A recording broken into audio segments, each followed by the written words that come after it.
Think, the Philadelphia Flyers podcast. I'm your host, Kyle Collington. Kevin, Mr. Kevin Durso, how are you? How about them Phillies, buddy? How about them Phillies? Yeah. We're still wallowing in it a little bit. Yep. It's Sunday morning. It all ended at about 11:30 last night, officially. I mean, if you were paying... For everybody, it ended at a different time. I'm sure whether it was the home run last night or the no-hitter in Game 4 or in between. But that was... Well, you know what? If nothing else, the way that we talked about the Flyers last time we did a show, which was... right after the Phillies won the first round that they were in, which was a brand new round in the playoffs anyway. It's kind of crazy to think that we are nearly a month out from that point. And by the way, just now getting to the part where the Flyers are going to become more relevant in terms of being one of the only things on, as opposed to hiding behind playing while the Eagles are on, or playing while the Phillies are on, or, you know, or playing behind multiple sporting events. Like, it's been a long time since we've been able to talk about in October where the Phillies are in the playoffs, the Eagles are playing well, and you have two other teams in the city getting their season started. You know, also can't dismiss the Union making the MLS Cup either. Also like losing in the championship. You had three teams play, two teams making a championship, one playing at a level that championship has to be a thought. Or long playoff run has to be. Oh yeah, and all the while the Eagles are 8-0 and looking like they're gonna make a long run themselves. It's an exciting time to be in Philadelphia. You can't deny that, and we talked about that before because of the fact, I remember, and we'll get into this more when we get into the Flyers stuff specifically. But we do have a lot of Flyers talk. We just have some other stuff off the top here, right? Because we started with this, right? Which was incredible in and of its own, but like. We had talked about this on a previous show going into the Flyers season where it was like, listen, the Flyers are flying behind everybody. Yep. Like, even the Union are doing things that, like, it's going to draw attention. The Sixers are getting started with expectations. Yep. Which, ironically enough, like, the Sixers are the team that have kind of been the most disappointing. They love this hype the most because they've just kind of been struggling and flying under the radar, and they're not under nearly the magnifying glass they would be without this playoff run. Right. So... like it's interesting. I mean, I think the Flyers are feeling that too, for sure, because it's like, absolutely. Listen, you know, you don't have to be like. It makes it makes the attendance make sense. It makes probably the ratings, which I don't know the exact ratings. Like I don't know what the ratings were last year when they were really awful in the middle of long losing streaks. But I'm sure it makes more sense when it's like, yeah, you know what, like, okay, perfect example. Saturday night. Game 6 of the World Series is on. The Union had just played in the MLS Cup. Who was paying attention to the Flyers at 7 o'clock? You know, realistically, Who was paying attention to the Flyers at 7 o'clock? If not for, like, the way that I looked at it? I watched the first hour just watching the Flyers. There was... For Claude Giroux. Claude Giroux was the main story on Saturday Well, let's night. put it this way, okay? If I'm not mistaken, I'm trying to recall every single time this happened, but there was at least... Actually, in the last 2 weeks... The Flyers played on a Tuesday and Wednesday, both in Florida, like Tampa and Florida, in the middle of games being on. Yep. It's like Phillies playoff games. They played a game against Nashville on a Saturday in the middle of a Phillies playoff game. They played a game against Carolina during a Phillies World Series game. They played games against the Rangers in Toronto during World Series games. And then they played a game against Ottawa during World Series games. That is a total of... That's at least, 6, 7 of their 11 that they've played, right. Where quite literally you were able to turn around and say, oh, yeah, by the way, after the first hour, I know you've tuned out, so thank you for following if you didn't, for your score updates, because, like, but you know the guys at 97.3 went on, like, because Thursday night was an off day this past week, which was, like, it wasn't supposed to be a Phillies game. It was supposed to be the travel day for the Phillies World Series, and it was going to be, and the Eagles were playing in Houston, ironically. So it was supposed to be the Eagles could get your attention, nobody else was playing, and then the Phillies were off. And instead it turned into... And then the Monday rainout happened. Right, and then it turned into the Phillies and the Eagles are playing at the same time, which prompted... I would love to see those numbers for that Amazon Eagles game. Better than you think. Really? Well... Okay, so two things, and not to be surprising, but Philly killed Houston in the football ratings this week by a ton. Like it wasn't even close. World Series ratings, different story. Like both got, I think in Philly it was a 50 share and in Houston it was a 55 share, which is Wow. crazy numbers. That's insane. Yeah. But football still got like I think a 10 share in Philly, and it There got were- like a 3 in Houston. There were a lot of people But double screening it on Thursday. oh, hello, right here. Thank you very Right. much. Which presents no, but which I was is triple screening it last night. I was watching the Flyers, I was watching the Phillies, and I was watching the UFC fights. Okay, We had all three going. I brought the TV out from the bedroom, watching on my phone. But like, so when both of those games are on, like you're watching at the same time, both teams are good. You're trying to pick something, and it is like, it's a different story, kind of. Given where the Flyers are, A, in their season, and B, kind of expectation wise, as we talked about, it was one of those things where it was like, I literally wanted to make the joke, okay, thanks for tuning in for the first hour. I know you've tuned out. You Bye. can leave now. Say But, okay. So the conversation on the radio, this is where I was going. The conversation on the radio station was, what's your setup? I send them a picture because we literally moved, like my wife wanted me to move the living room TV into the family room, put them both on. One, like, think about it. They put the football game that's supposed to be the Amazon Prime game on regular television. I didn't even go that direction. Like, we still put Prime on. Oh, I didn't even realize they put it on regular TV. They did. Locally, okay. I think locally it's contractually obligated, but fair. The ESPN, the NHL has no such contracts, as you'll find in every comment section every time they announce a Hulu exclusive game. Yeah, I hear you. Anyway, I send them a picture of the setup, and like the guys like really quickly on this is Thursdays during Thursday show leading up to the Thursday night games. Like they sit there and they go, yeah. By the way, like he was covering a Flyers game last night too. Like, right, you were professionally working with one of the setups. And that was the question. Like, how do you cover a Flyers game in the middle of the World Series? Like, it's your job though. You do. You do it. I don't have a choice but to be paying attention to for 3 games of the World freaking Series. I'm paying attention to a Flyers game, and it was what it was. Actually, I'm sorry, for 4 games, because last Saturday feels like a year ago. Yeah, and you're telling me. So let's ask this question. Right, I do want to blend a little bit of this this Phillies narrative with kind of what we've been up to for the last couple of weeks. If you're a regular listener of the show, we haven't been here for about a month. We certainly appreciate you coming back. It does not have to do with the Phillies completely. Well, no, but we had a couple weeks off. We both had some stuff that we needed to take care of. We ended up skipping a couple of shows. I came home for a week. I was in Philly. It's something I talked about on the show before I came out there. Before the Phillies made a run, we jokingly talked about we should get together and do a live show. Right, and then there was first of all, you were NLCS Game 5 was the day I arrived, so it just wasn't and went to the Flyers. Right, so I actually want to break this down. I told Kevin this story before the podcast started. So we landed in Philly at about 3:30-ish on Sunday. This is Game 5 of the NLCS, the Padres series. So you landed in Philly an hour after the game started. Yeah. No, I'm sorry. It was before that. It was about 3:00. So it was shortly after the game had started. Okay, so a half hour. Right. So we landed. We we ran to my grandma's house, which is where we were staying. We threw all our bags down. She was gracious enough to let us borrow her car for the week. So we took her car. We drove over to the city. We park. We run inside. Also, I usually park in the Link parking lot. I had to park at the Wells Fargo Center because everything else was just full. Yep. Fair enough. So I pull into the Xfinity, Wells Fargo parking lot. You know where I'm talking about. Mm-hmm. Parked there, walked inside. I get to the Cure Club where they're having a viewing party. I walk in. I say hello to my cousin who's been there for the whole game. Hi, Jackie, if you're listening. She's been there the whole game. They have a table. Great. We sit down. We say our hellos. We blah, blah, blah. While we're saying our hellos while we're hugging, JT Realmuto bloops it to left center field to start the bottom of the 8th. Or early in the bottom of the 8th. I don't know if he was the first batter. He was. Okay. So we sit down. We settle down.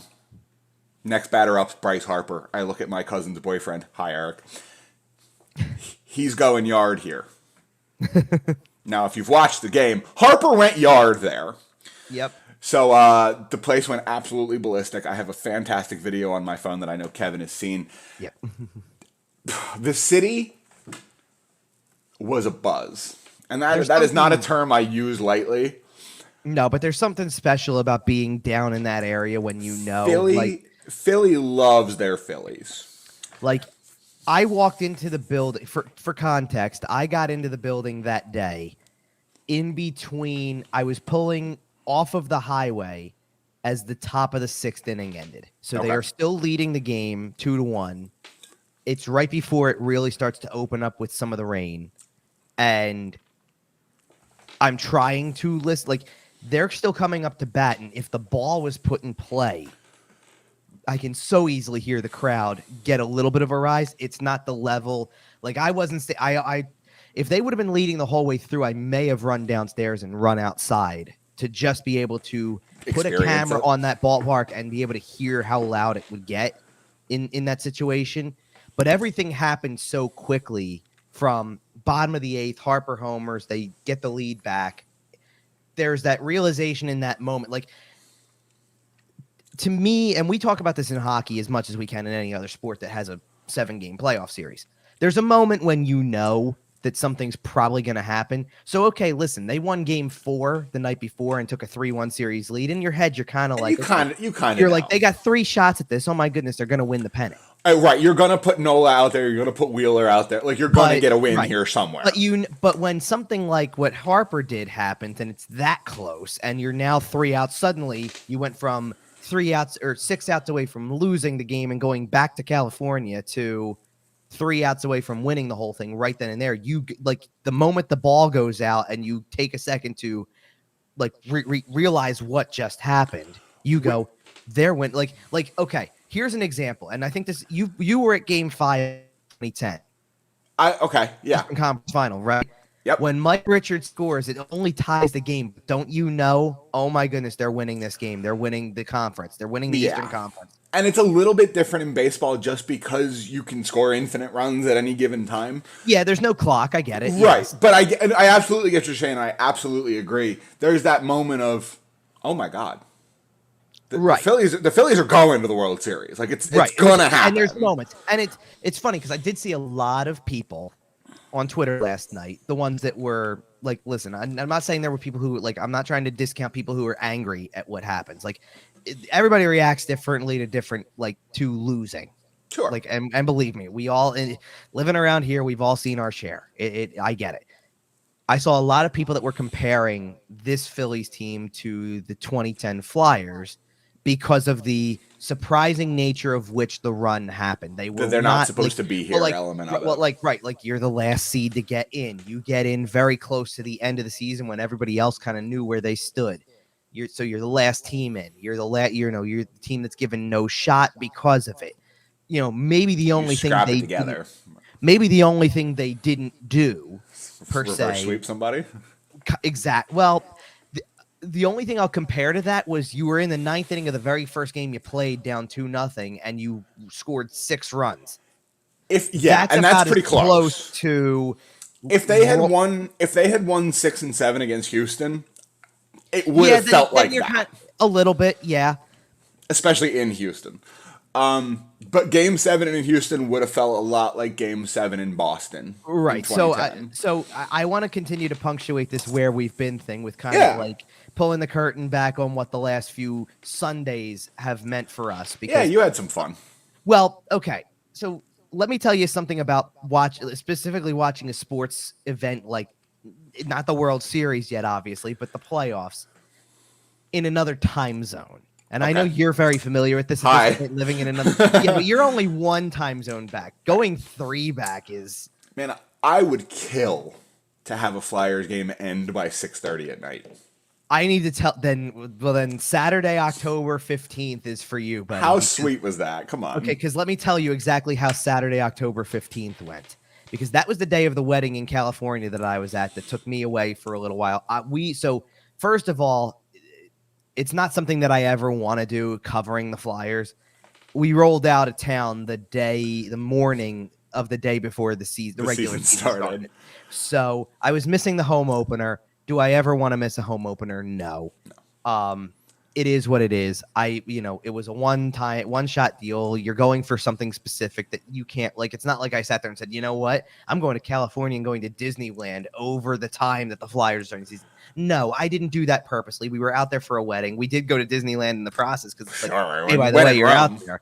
Right. I mean, well, let's put it this way. We got off the plane at, left Philly at 6:30 in the morning on Wednesday the 12th. Whew. Which means that after a near 6-hour flight, you land at just shy of 10 a.m. Oh, with a whole day ahead of you, and you woke up at 4 o'clock to go to the airport. It is, well, that is, Oh. but Sorry, that just sounds awful. No, because you know what? You're running on adrenaline. The feeling of being tired kicked in at probably about 3 o'clock LA time when you've been up for about 12 hours. But by 6 o'clock, imagine picturing that your whole family is not with you at this point. Everybody's back in the Philly area, and you're getting ready to go to a hockey game that starts at 7 o'clock, but it's 10 o'clock where everybody else is. So you can't talk about it. No. Like, you know what I mean? It's really funny how you have to wait until the next day to be like, hey, by the way, this game was great. So full context, the first hockey game I went to in the regular season was Ducks Kraken to open the season on October 12th. Great game, by the way. Which sea creature emerged victorious? The Ducks did. The Ducks did, okay. Yes. I don't know if I'd call the Ducks a sea creature.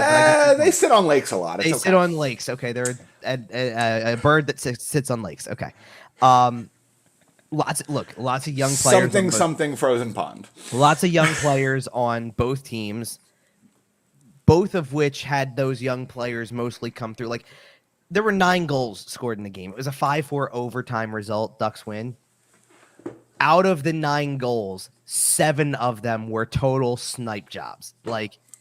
Picking your spot, making a great shot. You talking Zach McEwen snipe or? Yeah, which unlikely source, I believe. But I know, right? But I'm sitting here as I recall that particular game.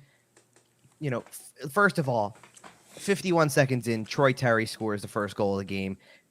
One of these broken plays, defense gets out of position. He's alone in front. He gets it.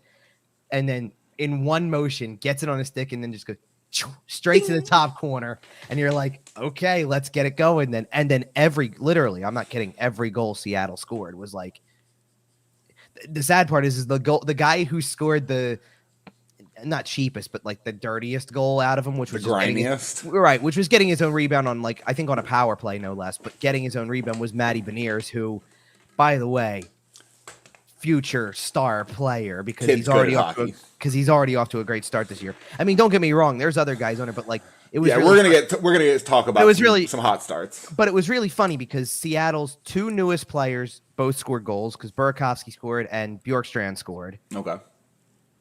2 of the newest Ducks scored because Ryan Strome scored and Frank Vetrano scored in the game. And then I don't recall if I sent the video to the group. I thought I did. I believe you did. Of Zegras tying the game, which that's building, cool.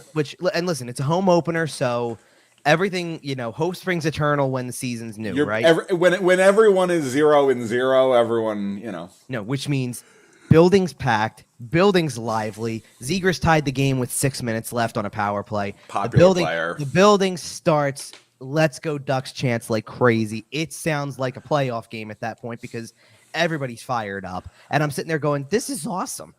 You got to remember what I got to watch in person at the end of last season to realize I'm sitting there watching that game. I'm going, oh my goodness, this is fun. This is fun hockey.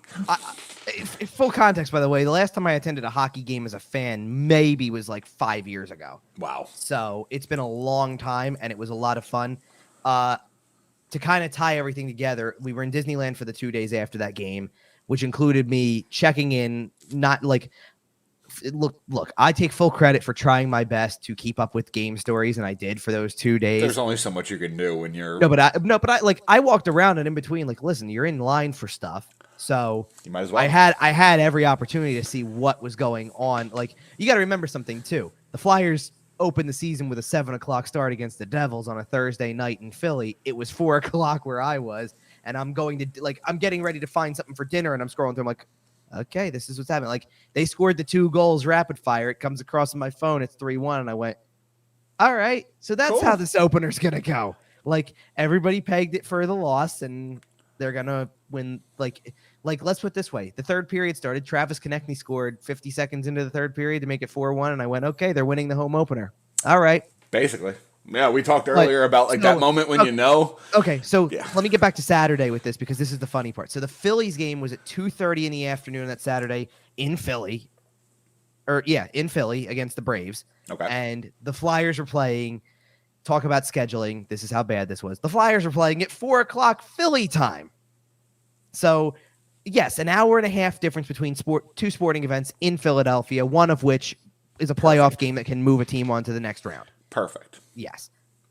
Flawless planning. Now, that was the day of the wedding we were going to, so nobody had any plans. We literally went to breakfast in the morning and then sat at the hotel bar for the rest of the afternoon watching the baseball game. Yeah, tough life you live, huh? Here's the context of watching that. It's 11 a.m. The game started at 11:30 in the morning and ended at about 2:30 in the afternoon. I'm not going to lie to you. That sounds literally ideal. With the wedding starting at 5. So the hockey game started at 1 and ended by 3:45. I wrote my story, was basically half dressed in the suit I was wearing to the thing. Like I basically had to throw on a tie and a jacket. And if you were the story. And if you were a less dedicated professional, you would have watched the Phillies game and then taken a nap. You're right. Don't you worry. Don't you worry. That was a wedding where at that point in time for the rest of the night, I was able to enjoy myself, and enjoy myself I did. We were awesome. Already riding high with the way the Phillies were going, which, listen, outside of covering the Flyers and doing that as a job and doing this type of stuff, Eagles and Phillies and things like that, I am a fan. We know. Here, I am a fan. I am excited about it. I am proud. Our listeners know you're a diehard. If you're not, you got to pay attention. Follow him at Kevin_Durso. So, but there's something about a hockey game starting at 1:00 in the afternoon and finishing by 4 in California time. Freaking fantastic. And still having the whole night ahead. Like, it was like, believe me, getting back here and then doing the Tampa game from home was weird. All right, so I think it's finally time to start talking about the Flyers. We've been kind of okay. Is there more? No, not from me, but I want to get into what you came home for. Oh, okay. Congratulations are in order, sir. Thank you, sir. You've joined the club of people who have something. People who have one of these. Which, if you're watching on our YouTube channel, you can see that Kevin and I are both displaying our wedding rings at the moment. I did indeed get married while I was home. There's a horrible joke in here, which is that we have them and the Phillies don't. But that's fair enough. I know, but okay. Beyond the point. Nonetheless, it was obviously it was a crazy exciting time for you. It was. I don't know what that experience is like because it doesn't I didn't go and get married on one day per se. There's a whole you kind of did my best friend did exactly what you did. Okay. Yeah, we did a pretty small family thing. It was me and my wife, our parents, grandparents, and siblings. That's it. All went out to a lunch. We had a quick little 10-minute ceremony with a justice of the peace. Right. It was very nice. Did the courthouse. We excused him, and then we had a very nice lunch. There you go. Basically, the rest of the week I spent with family, a couple family parties, seeing some friends that I don't get to see because I'm at home. But yeah, overall, it was really a fantastic time.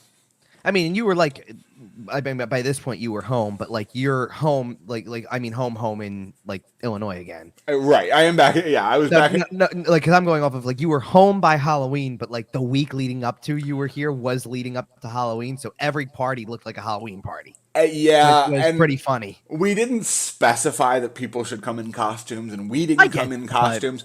But I still had some family show up. We had some hocus pocus. We had we had some fun ones. It's a weird kind of week when you're combining like when the Phillies were good back when and good during this run, it's half the people for Halloween sit there and go, okay, listen, I'm going out as a Phillies player or something because it becomes a very quick and easy costume option when it's hey, listen, everybody in the city's already hyped up about it. What the hell? Something I did want to mention while we were talking about kind of the runs and how the city feels and all that stuff. One thing I wanted to mention is the 2017 Eagles run felt almost aggressive, a little chip on the shoulder. F you, we're winning this thing. Like it felt kind of angry until they Right. won. The Phillies, both in 2008, 2009, that era, and also this run, it's much more relaxed. It's much more, yeah, man, we're here, we're having fun, and it just the Eagles felt very tense. People I were think the very reason nervous about not having a championship since 1960, I and the think that the Phillies, I think we have a reason lot more fun. because I think that you have to, like, in any sport like baseball, hockey, basketball, whatever, those are the three obvious ones that come to mind.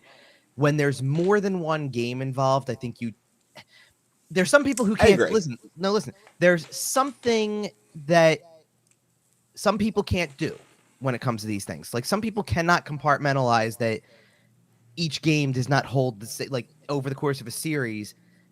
Not doesn't hold the same magnitude, but can't take the ride is the way, like, Right. Every series like, has ebbs and flows, and you have to be right, able to like, ride that wave. and listen, I'm not saying I'm not one of those people. It's look, when you're watching the game in the moment, there's things that frustrate you that you go back on later and you say, I didn't really care that much that they lost that one game when they win. Okay, I was very frustrated when the Phillies lost game 2 to San Diego when they led 4-0. Like, you think you got to have that game. You got to have that game. And you're freaking out about it. But in hindsight, you sit there and you go, that's part of the ride. They bounced Yep. back 2 days later. Then they finished the series off. It's part of the journey. Like, You have to have the mental strength to watch them get no hit in Game 4, and then watch Kyle Schwarber start Game 5 with a home run. right. And give Like yourself a reason to get up. right. That's the ride, and that just describes this team so incredibly. I know we talked about the Phillies, and we've kind of moved past those, but like this run was so much fun. I will admit, Sure. I will full blown admit right here on the show on YouTube. Make sure to follow us on YouTube. I didn't watch a single game this regular season. I don't know if I watched a single inning. I saw a clip here and a clip there. I never sat down and watched baseball. I watched every single game of this playoff run. Game 1 against the Cardinals, I watched the whole thing because I happen to be in Cardinals local viewing territory. Well, there you go. That's fair. But I watched this whole run, and it's a fun team. Right. Schwarber's fun. Harper's fun. Alec Bohm turned it around and had a lot of fun this year. There's a lot of things to be excited for with them moving forward. Like, it's the opposite of, like, it very much was the opposite of the Flyers right now. Like we came in, like we came into the season and there was we felt like we had nothing to, like, not nothing to say, but it was like, what did I say the week before the Flyers started? Which I already have. They're gonna be bad. They're gonna be a bottom 5 team in the league. Like, no. What did I say? Because the preseason just ended, and I came on and I said, this team, because I said it on 2 separate shows. I said it on ours and I said it on B. I said they might win 4 games in the first 20. That was how I was feeling after a preseason where they won the first game and then lost the next 5. That was how I was feeling. And then they won 4 games in the first 6. The thing about, like, it's like you're sitting here, like, you're talking about how it was fun and all that type of stuff. But the thing is like, when you can get behind a team or feel like it's going in a good direction, like there's something about it. Like, you mentioned how you didn't watch a single inning leading up to or whatever. Look, I love baseball. It's like, as much as I get up for Sundays and look, the Eagles are 8-0 and it's fun. It's still probably my number 3 just because it's the one that I probably latched onto later than any other. I know you're a big baseball guy, and then you cover the Eagle or cover the Flyers. So I mean, hello. Well, hockey was my very original number 1. I can't take that away. It was the first sport I remember watching. So I'm not trying to make it seem like I'm a bigger baseball fan than hockey fan. No, hockey was my original number 1 for a really long time. In between, I liked baseball and was watching baseball probably more than more than I was watching hockey, in the sense that I would watch baseball like I watch hockey now, where I would watch other teams' games. I wouldn't care who was on. It's like, oh, there's a baseball game on, I will watch that. That's fine. Oh, the Padres are playing the Mariners? Sure. It probably wasn't quite like that, but yeah, to your point, you're probably right. Like, kind of in that range.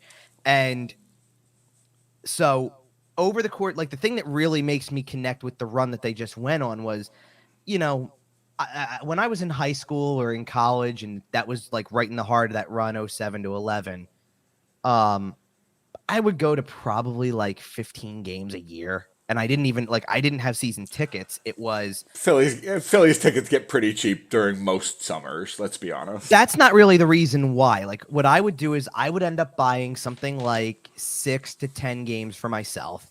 And then over the course of the summer, I'd either like You got spur of the moment, friends who let's go, spur of the moment or go, have a friend who says I got an extra ticket, want to go, have somebody who would know, like I got tickets from all over the place. Hey, somebody knows somebody and they have an extra, like they have tickets for the night they can't go. Do you want the pair? there's a And lot then of I ended up going, flexibility in Phillies tickets. sure, exactly. And part of the reason why I think people didn't go this year, attendance was a very big topic over the summer. I think that it's a pre-planned thing. You look at your summer and like during the heart of that time, your summer was, we're going to a bunch of Phillies games this summer, or a lot of people said we'll go to a Phillies game. This past summer, it was the weather's nice.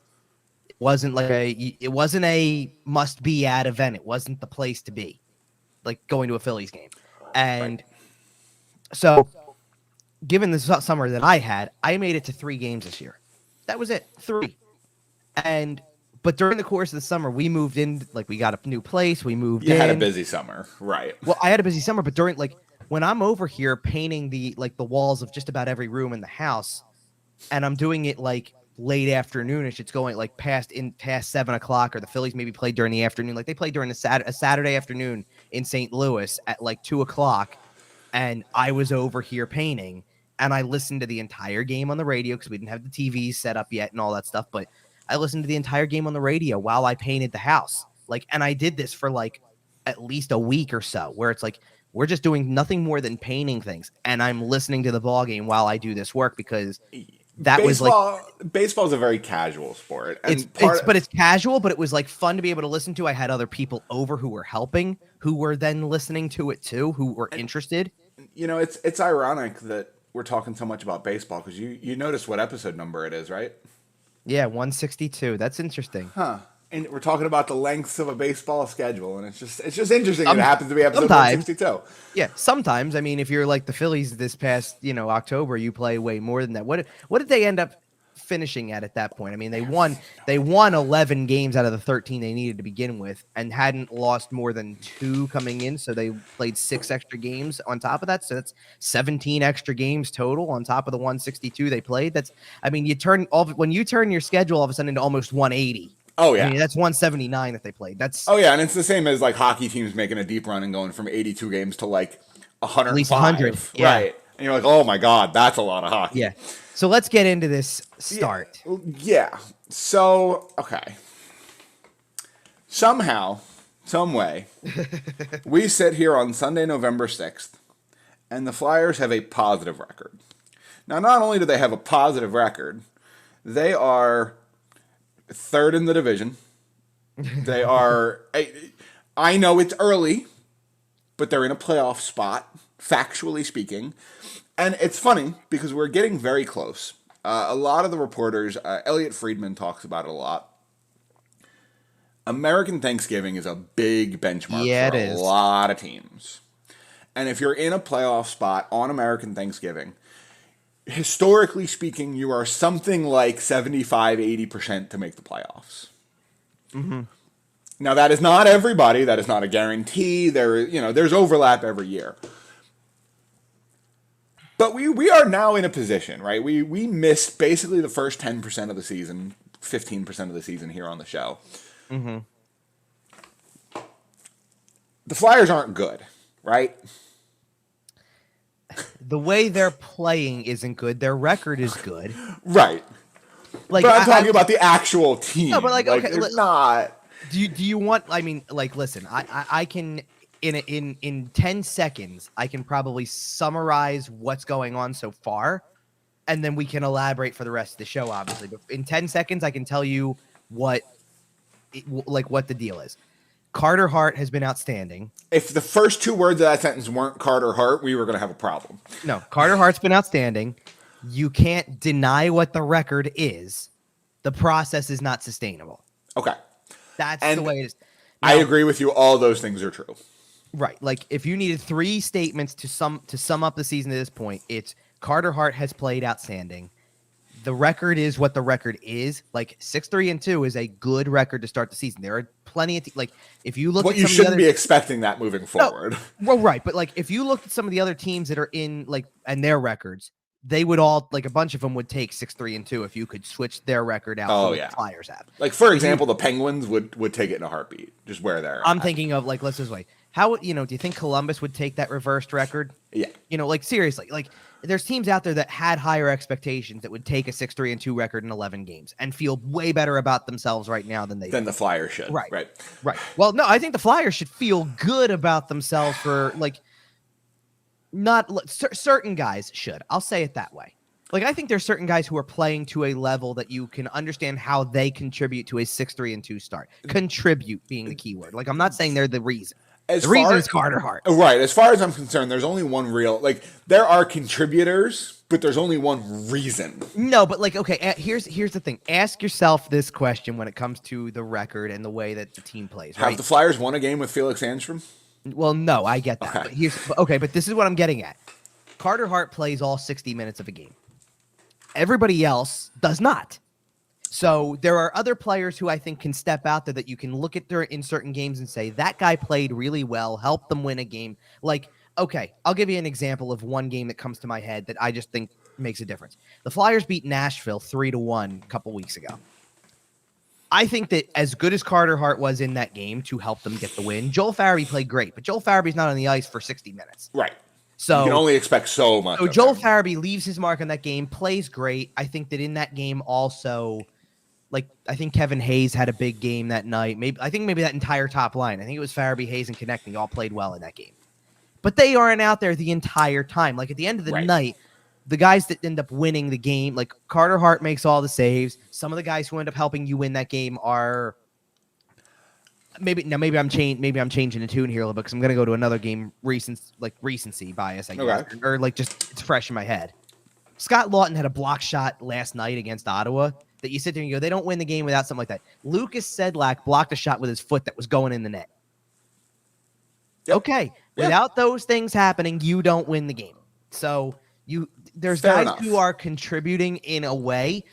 I think what people are looking at that, like, and this is where I think the non-sustainable part comes from. They give up an inordinate amount of shots. A ton of shots. They are not exactly a high power. I mean, now, granted, the funny part is I'm looking at certain, like, okay, we want to talk about the game against Ottawa that they win 2-1. That was the exact kind of game that John Tortorella tried to prepare you for. They weren't going to win games 4-2 and 5-3 and blah, blah, blah, right? But they beat the Florida Panthers 4-3, and they beat, Tampa Bay 3-2, or they beat the Devils 5-2, and you're like, okay, those are a little bit different from what you said. Like, that's what you said don't get used to, and you have won a game like that too. By the way, the Flyers are allowing 36.45 shots per game. It's impossible to sustain what you're doing with. Now, granted, if the process starts to change, something may change. I just don't know if I see it now. Part of the reason why on the other side of things, by the way, they're averaging 26.45 shots per game. So they're getting outshot by an average of 10 shots per game. Right. I don't think, and here's the thing. I don't think that the game they just played against Ottawa was terrible in that process. When you think, first of all, they dominated the second period in shots, legitimately. Right. Like against Ottawa, they outshot Ottawa in the second period 17-10. Sure. That's actually a good period. You cannot deny they played a good period. And to be honest, the third period, at least down the stretch was when a lot of the shots came in. So getting outshot, a lot of score effects towards the end of the game. Right. Like, listen, of course you're going to be on your heels in the final 3 minutes of a game with the goalie pulled. It's like a power play. I think Ottawa had at least one more power play in the third period. Like, there's an element where you get it, right? Like, where you get the shot disparity coming into play because, like, I don't think a shot disparity of 34-28 is that bad. No, that's not bad. It's the game like against Florida a couple weeks ago where they get outshot 51-22 and somehow win the game 4-3. Right. That's the game where you sit there and you go, listen, I don't know how they're winning these games, but they're winning these games. Carolina, where they get outshot 38-29. That's not too bad, but still not great. There's a difference for me in that game though, and the difference is that they actually lost the game. Okay. Like that's when like if you are playing a game like Tampa, I think Tampa's another good one, 38-24. Yeah, there you go. Because when you bend but don't break and the shot total says what it says, that's when you start to pull out that it's not sustainable. Right. When the shot total is that bad, like against Carolina, and you do break, they get you, eventually. That's like So same I'm thing happened also. against the Rangers this I week. was going to say I'm going to point out the Rangers game. It was 36-19 to was the shot total. 19. And the funny part is the last shot went in. Yep. That at one point in time, the shot total read 35-19 and no goals had been scored in the game, and you were down to the final minute of overtime. I'm going to say something that I said in the group chat, something that I have expressed to a number of people. If you think this Flyers team should be bad, if you think this team should be a bottom 5 team in the league, if you think this team should be going after Connor Bedard, if you think this team should be selling assets, whatever terminology you want to use, if tank is in your mind, you must, at this point, be in favor of a Carter Hart trade. And I'm not saying that I want Carter Hart to be traded, because I am a fan. If you've been listening to this show forever, you know I've been talking about Carter Hart since the start of the show. I love Carter Hart. I want Carter Hart to be a Philadelphia Flyer for life. Right. But if you want this team to be bad, if you want this team to be as bad as they probably need to be for the good of the franchise, you have to be in favor of a Carter Hart. Okay, so this is fair because I'm not saying I agree with this conversation, but here's where I'll go with this because there are two thoughts I have when I'm watching Carter Hart do what he's doing right now. Number one is because I got a lot of stuff right away on this very topic that what is this worth that, and okay, I was getting this 3 games into the season, and 3 games into the season, it's laughable to think like this because, okay, great. They won all 3 of their first 3 games, and whether it was sustainable or not is beside the point. They won all 3 of the first games. They're getting the goaltending performance, and I have people who are messaging me telling me, say goodbye to Bedard and goodbye to Fantilli and all this stuff because they've won the first 3 games of the year. And it's like, you realize there's 79 games to go. Right. That's an awful long time. Like the maximum point total is 6 in 3 games. You mean to tell me that you don't believe in your mind that some team out there can't make up a 6-point deficit or that this team can't lose that many games to get to to get the 6 points made up on them. And we're having that conversation 3 weeks into the season. It's not like we're talking about January. Well, right. Just 3 games. Then, okay, so now I understand, like, if you're a little bit more concerned today, I understand it. Oh, I'm fully concerned, by the way. Hold on. Yep. But just hold on. I understand if you're a little bit more concerned today because now you're at a point where, okay, like, what I did, because I'll do the same thing I did in 3 games in, and now it's a little bit more real because to say these statements 3 games in, you don't know what the answer is. Let's put it this way. They were 3-0 in the first 3 games of the season, and I came on here before the season started and said they were going to win 4 of their first 20. Right. Okay. Obviously, I was wrong about that.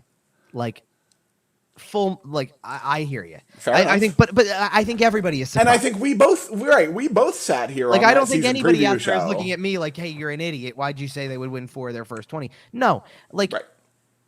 Look, if you want to sit there and point the finger at me for saying that, and it's like, oh, by the way, you're like because I'm one of the media guys, right? That they're sticking it to us. No. They're sticking it to everybody right now with the record. Like John Tortorella is sitting there looking at this going, this is all I heard the entire time was we're not supposed to win games, blah, blah, blah. And we're winning games. He may not So one thing I do want to mention about John Tortorella is that one of the things he talked about early in training camp is that the culture was broken and that things were bad, this and that. We talked about those quotes on this show. Right. 11 games in, and now maybe this changes if they have 40 crap games after this. Right. Right now, it seems like the vibes are good. The room is working together. Guys are standing up for each other. Guys are, like, say what you want about the talent. I don't think this team has the talent to make any sort of real noise. But as far as the vibe, the culture, the whatever terminology you want to use goes, it seems like Tortorella has done a pretty good job managing that so far. Well, so there's a couple things in there. So I think that they all know that what they're doing is not really sustainable. Like the number of times, like if you looked, let's just do this for fun here for a second. They're 6-3-2 through 11 games. That gives them 14 points in the standings. That is tied for the 10th most in the league. Right. You already said third in the division, all that type of stuff. At one point in time, probably before this road trip or about at this road trip, they were actually in first place in the Metro for like a couple of nights. Yep. And the thought behind it was like this to the players, to the coach who's like trying to create this. Is this a good is this a good thing? Like, because that's what you're building towards something. If you're winning games and actually there while you're at it, sure. To you, is this good? And I'm never going to tell a team to go out there and not try to win games. Sure. And I think that, first of all, for the number of times after these games, you've got 6 wins on the year, but for the number of times John Tortorella has said, there's still, we got a long way to go. We've got a long way to go. He continues to say this, which, here's the thing. It's still a little bit of mixed signals to me, because as much as he's going to say we have a long way to go in what? Because we've talked about that process a lot, like the games that I've been at, the process has come up plenty of times. This basically the fact that unless if the goaltender in between the pipes is named Carter Hart, they have a chance to win the game because he's making a ton of saves. He's playing out of his mind brilliant. I'm going to get into the specifics of that in a minute. He's playing ridiculous, yeah. But he's playing out of his mind ridiculous right now. And the thought process being what they're doing is not sustainable. Now, there's 2 schools of thought with this. Number one is we can keep saying that all we want to. If they keep winning games, it doesn't matter. If Carter Hart just straps the team to his back, it doesn't. No, but it doesn't matter because you don't take them away.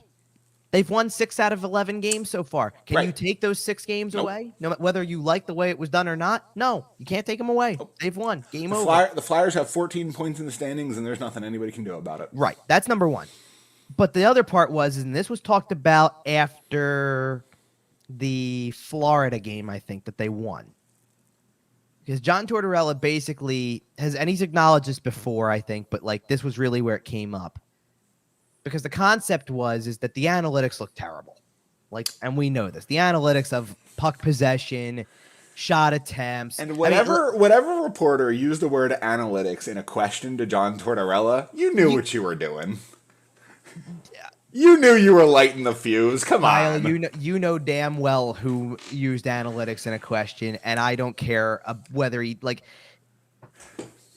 Charles, was that you? But Charlie makes good points about it though, because you can't absolutely be the team that ranks that low. I mean, at one point in time, they're the last or second to last team. But you also know you're throwing a lit match at a powder keg if you're Charlie. No, you know what you were trying to do? You were just trying to get a healthy answer, which was, and I say healthy in the sense that a healthy answer is, even if they you can sit there and say, we know we're not going to be the best analytic team, or we know that we're not playing the best by those numbers, and those are things we have to improve upon. Right now, we're taking the fact that our goaltender's playing well and we're winning games. That would have sufficed. Right. All he has to say is, this is not good enough because we know we're getting schooled in these areas. Analytics are trash. Right. Well, Tortorella is what we got.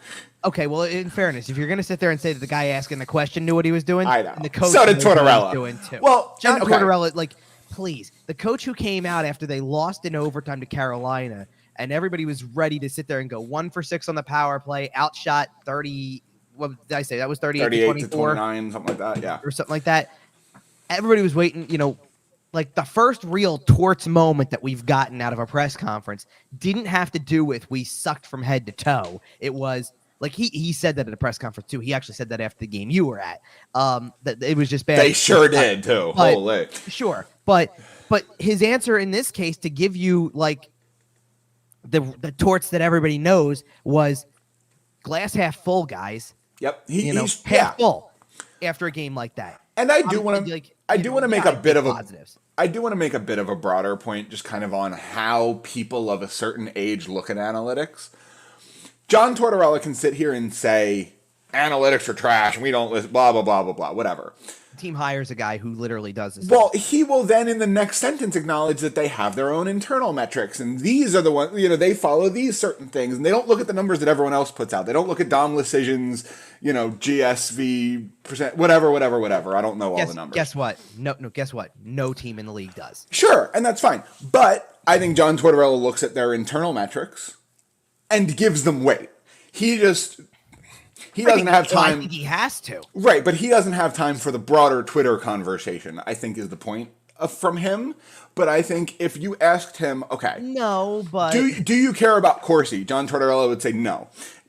John Tortorella, do you care about the shot attempts you give up versus the shot attempts that your team receives? He would say yes. Those are basically the same thing. It's just about what skin you put on it for the right, slightly like older people. I get your point. Like if he's not saying the word where like the course he's awful, but he's sitting here going, we give up too many shots. Exactly, and he does use analytics. He does give them weight. He just doesn't give these very specific this Twitter follow blah blah blah. It's the terminology. He's not going to hit you with an analytics term, but realistically what he's talking about is a little analytics. Right. Exactly.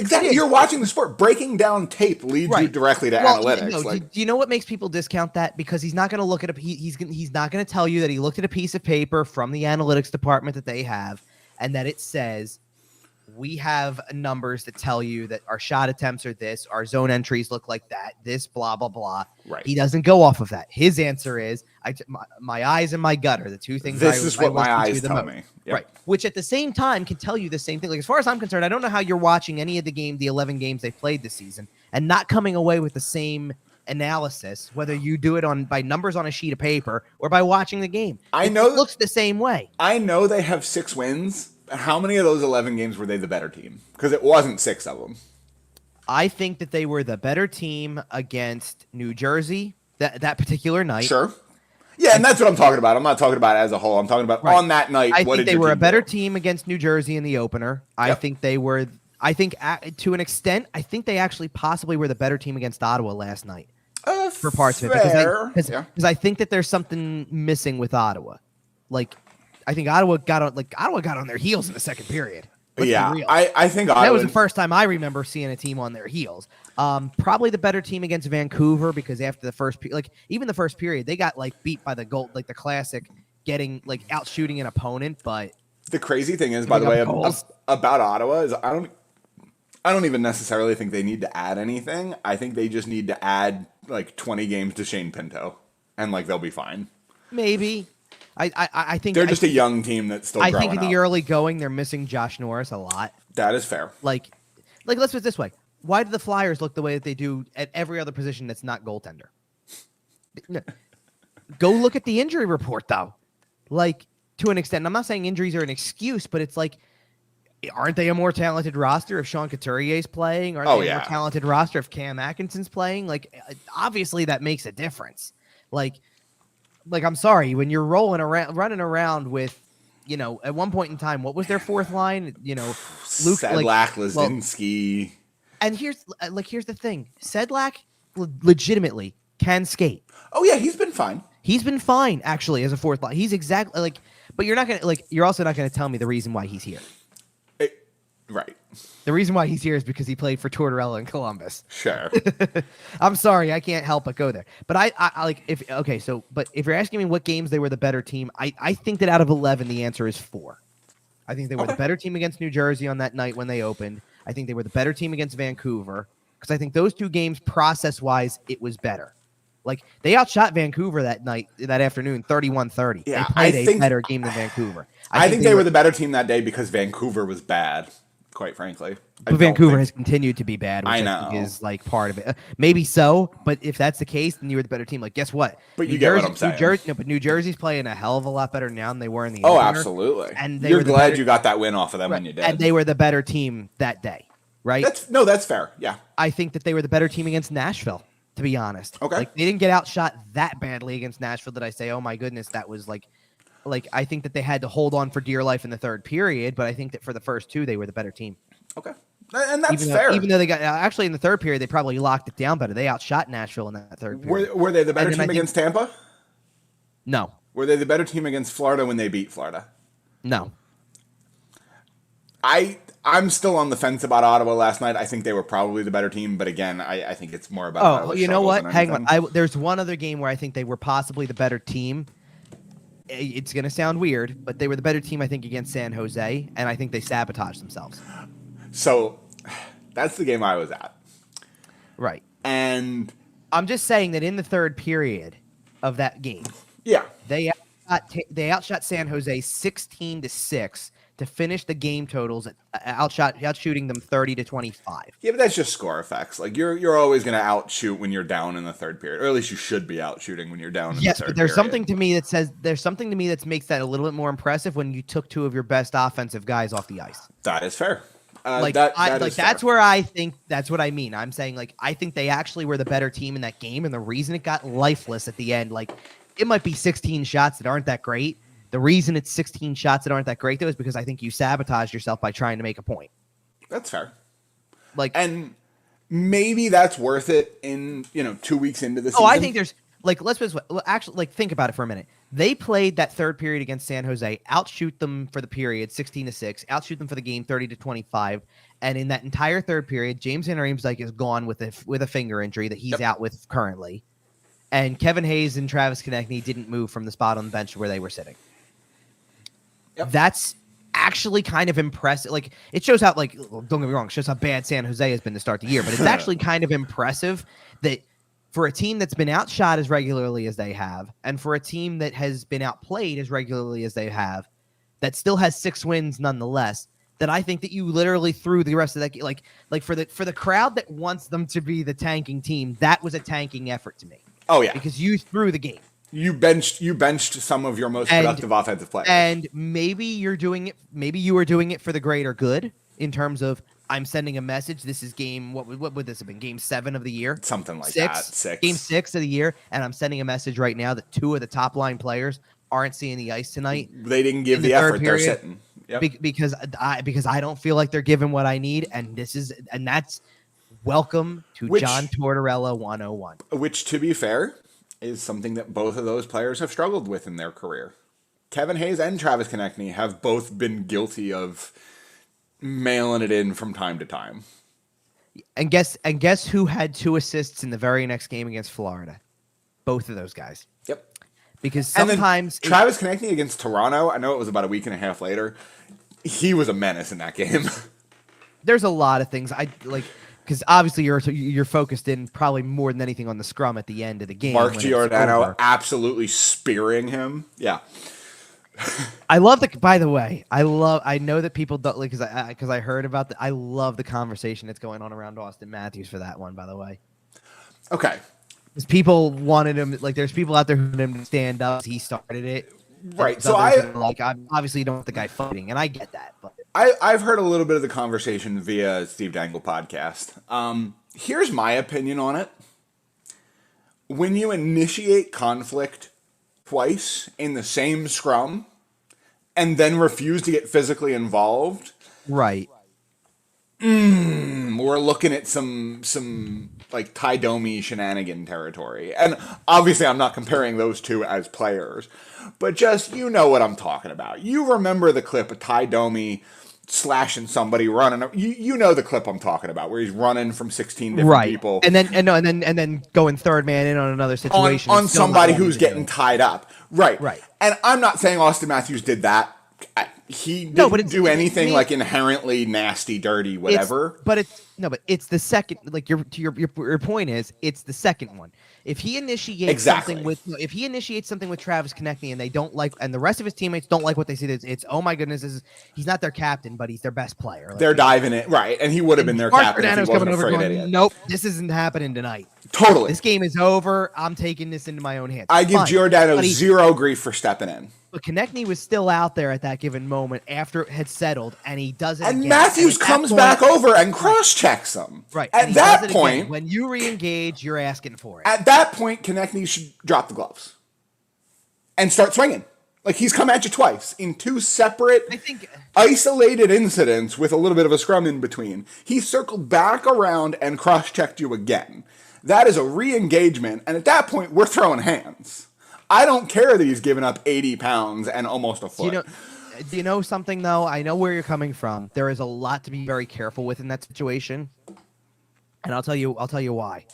You have a lot of, first of all, in that given moment, you have a lot of your key guys out there at that given moment. Like if Konechny's out there, then Hayes, I think, was out there. Like You don't want anybody who's that significant to your roster, and like they already have enough injuries. They don't need anybody else. Hold on, they don't need anybody else getting hurt. Here's another part of it that I think is important because I've seen this enough times to know what happens. So I didn't get a chance to look at this team in person until that San Jose game. That was like regular season wise.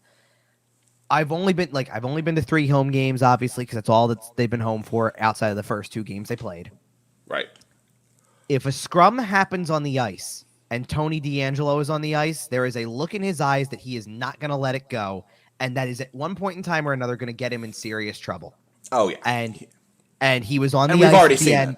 And he's we haven't. We haven't seen it get him in. No, we haven't seen it get him in trouble yet. But you can tell. You look at the look on his face. Look at the way, like the exertion of energy to go hard after somebody. Mentally soft.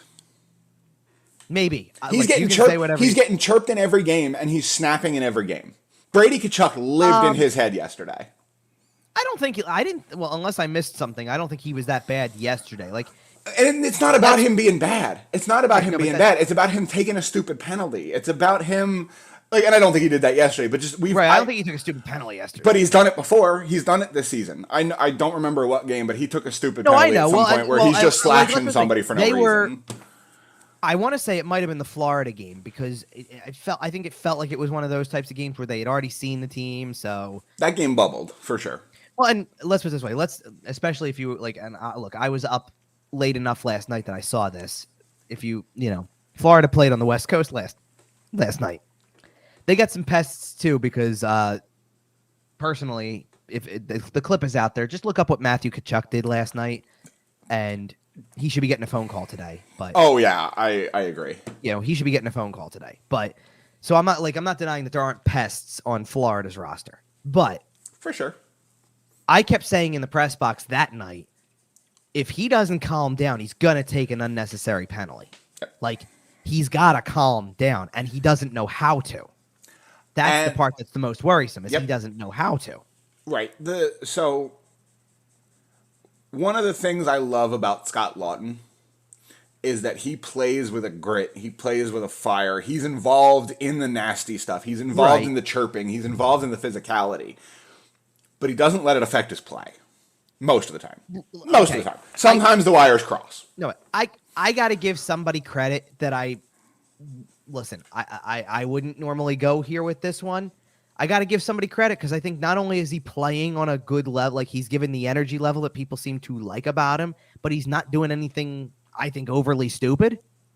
Zach McEwen's off to a decent start. Yep, that's exactly the name I was just thinking. And he's the type of guy who's going to go out there and get into a fight or do something like that, but he's not like, it's not the entirety of his game. Right. I'm not trying to say this is the entirety of Tony DeAngelo's game, but when the scrums happen, you have to know when to cut it off. When he can't walk away. Right. He kind of can't. He's going to get... But you got other guys on the roster who were brought in here, or the thought was it's going to make them tougher, right? Delorier. I don't feel, but I don't feel that from Nick Delorier. I don't feel that from Zach McEwen. Like, they get into the scrums a little? Of course they do. That's what they're getting paid for. Right. They're out there as protectors. But they've cut it off every single time. Like Laughton knows when to chill, and I see there's defensemen who Ristolainen can get physical, but knows when not to cross the line. And you know who goes after as a defenseman? You know who goes after guys pretty tough when it comes to trying to clear. Sometimes I think the guys who are most aggressive in the look of what they're doing are doing it because they're not the best at the position. Nick Seeler does this. Nick Seeler, when he decides I'm going to throw hands, makes up for lack of talent with enthusiasm. Think of it. When he says I'm going to throw hands, he's really throwing hands. It's kind of funny. But, and I think, to an extent, okay, DeAngelo doesn't know when to calm down with it. Here's the funny part about that. Maybe he should just tweet about it. Well, anyway. Here's the funny part about it. I was watching the Toronto game, and he's out there, and Matthews, I haven't listened to Dangle podcast or that, but I did see his video after the Flyers game, and he put up the picture of Austin Matthews on a power play alone in the slot. And I'm sitting there going, yeah, because you realize how bad of a penalty killer Tony DeAngelo is, right? I've had enough of Tony DeAngelo penalty killer. I agree. Like, I understand why he's on a power play. I understand that, like, at 5-on-5, and right now, given your injury situation, you have to use him in a bigger role. Sure. But I've had enough of Tony DeAngelo, the penalty killer. You can stop that sentence after I've had enough. Well, anyway.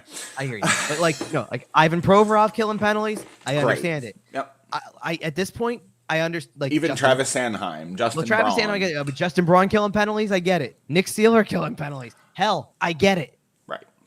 But there is something that I will take solace in from last night, specifically. Okay. And that is that Rasmus Ristolainen was a healthy scratch, which is another example of if you are not playing to a level that is expected of you, then you're not going to play. Tortorella has been doing... John Tortorella has sat down...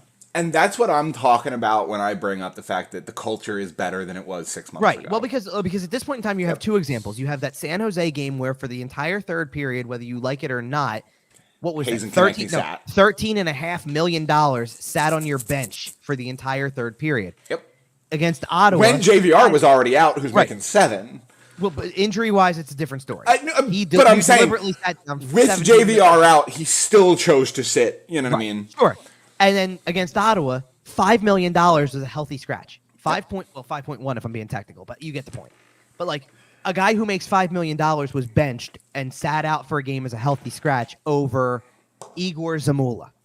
John Tortorella wouldn't have put up with any of the Keith Yandel nonsense. They should be lucky that happened the way that it all did. So you mentioned Dangle podcast for a second, and when they talked about the game on the most recent podcast, they said a phrase. Steve goes, "Carter Hart must be the best goalie in the league because the Flyers are shocking in their own end." And I absolutely believe that because we've been talking. The whole theme of this show is the fact that this is Carter Hart propping up the ship. Okay, well here's the thing. Let me get you some numbers here. Well, but because I'm assuming that the podcast that Dangle did went off of the post game, like the Leaf fan report, right? Basically. Because to me, and I'm not criticizing here, because if you watched just that game, then yes, that the coverage in their end in that game was atrocious. Travis Sanheim got beat like a rented mule when John Tavares is making moves around him. Ristolainen looked like garbage. DeAngelo looked like garbage. Provorov probably didn't have the best game because of it. And that night, I think they put in that was the night that they sat Braun and put in Seeler to play with, or put in Zamula to play with Seeler, which speaks for itself. I don't even know if they were on the ice for any of the goals against. It doesn't matter. Like, I know who was on the ice for at least a handful of the goals against because Sanheim played terribly, and your penalty kill had DeAngelo on it when Matthews scored a goal. Like, think about that. You know what I mean? Like, and I don't need to go into whether or not Seeler and Zamula were out on the ice for a situation where they got scored on. Who cares? And it's funny because the way that game played out, like, if it wasn't the second half of a back-to-back, if Carter Hart was in net, they would have had a shot in that game.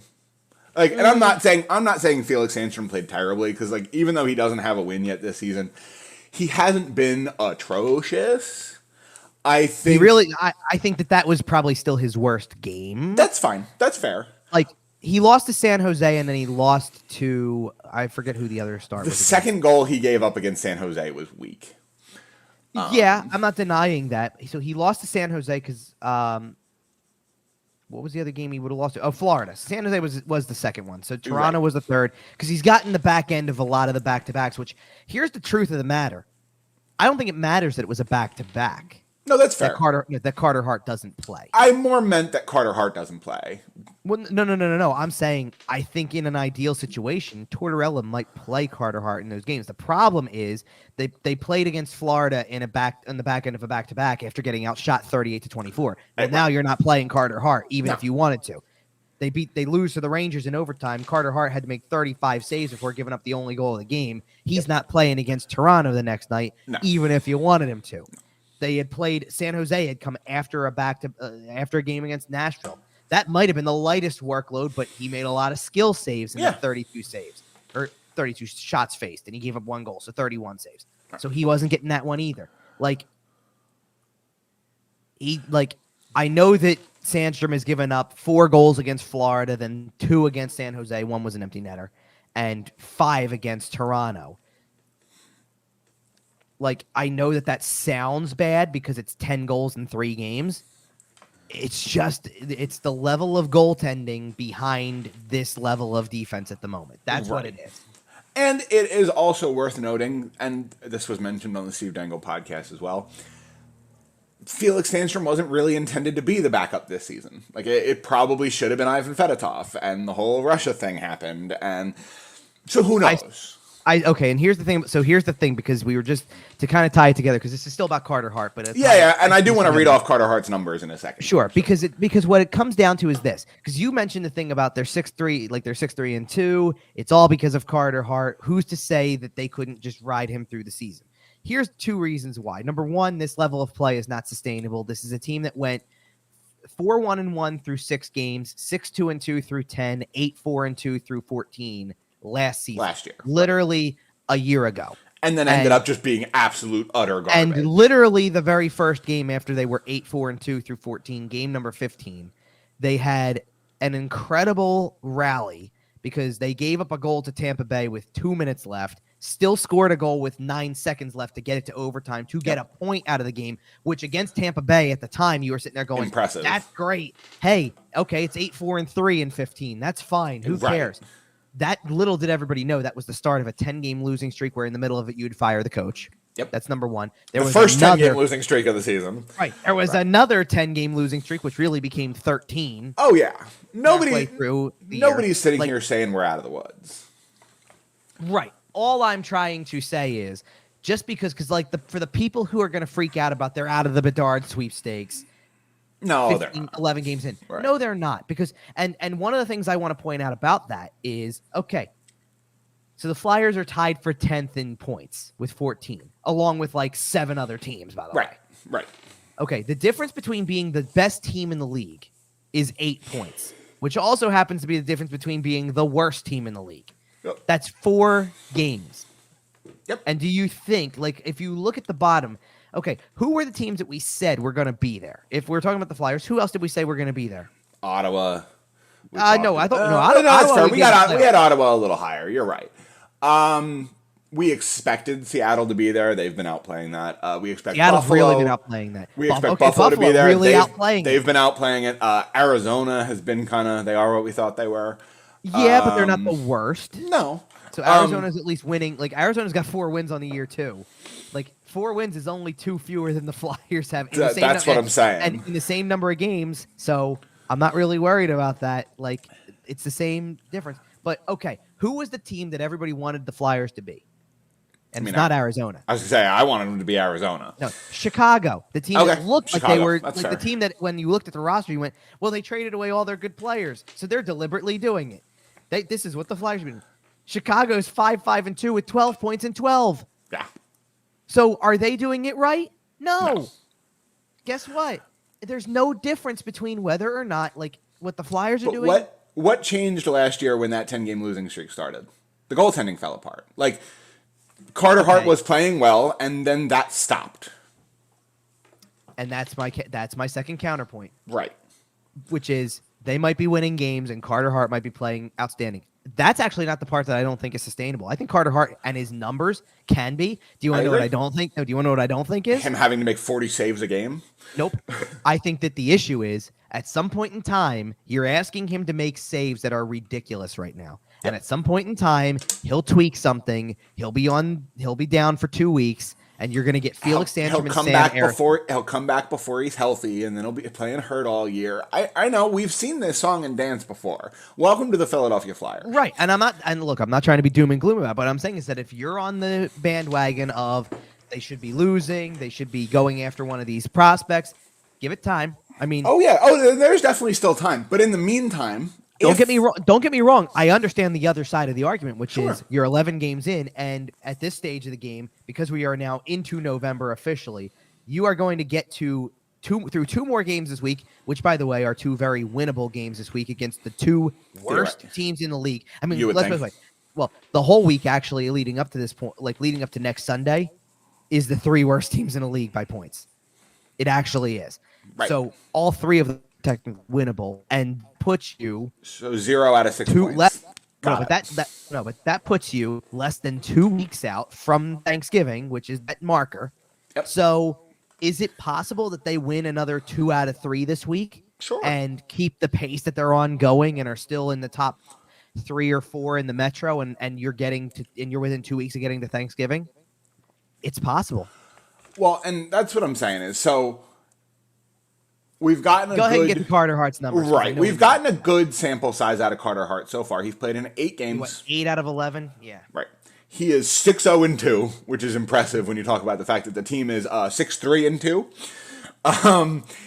His goals against right now is 1.97. And his save percentage is .946. He has a 946. Okay, so do we need to do context at this point? That is literally obscene. Okay, so do we need to do context? I'm pulling up the whole league. Yeah, that's what I have in front of me if you want me to do this. GA goals against average, he's 4th in the league. Okay, that's not completely true. I know, because it's No. Here's why. No. Cam Talbot's the one who doesn't belong out of that group because Cam Talbot's literal first start with Ottawa came last night. I know. We're in small sample size. No, the other 2 guys on the list are legitimately better through about the same number of games. We said this was his Jake Ottinger's ridiculous. Yeah. Ottinger's played 7 and Ville Husso's played 7. Right. Husso's at least active. Ottinger right now is down with an injury, unfortunately for Dallas. Now they're winning games regardless without him, but yeah. But Ottinger kept what he had in the playoffs last year and kept it going, which I'm not surprised by. He is that good of a goaltender. But Carter Hart is right up there with, I mean, if you look at the other goalies who you would be able to compare that we like beyond, I'm not just going with names you'd recognize, but like you're trying to find the other goalies who are playing regularly because no offense, but Magnus Hellberg being one on game. there also it's the same difference. It's like, it's a guy who barely plays. Logan Thompson would qualify. He has been incredible so far, and that is Connor Hellebuck would somehow qualify. Vegas finds money.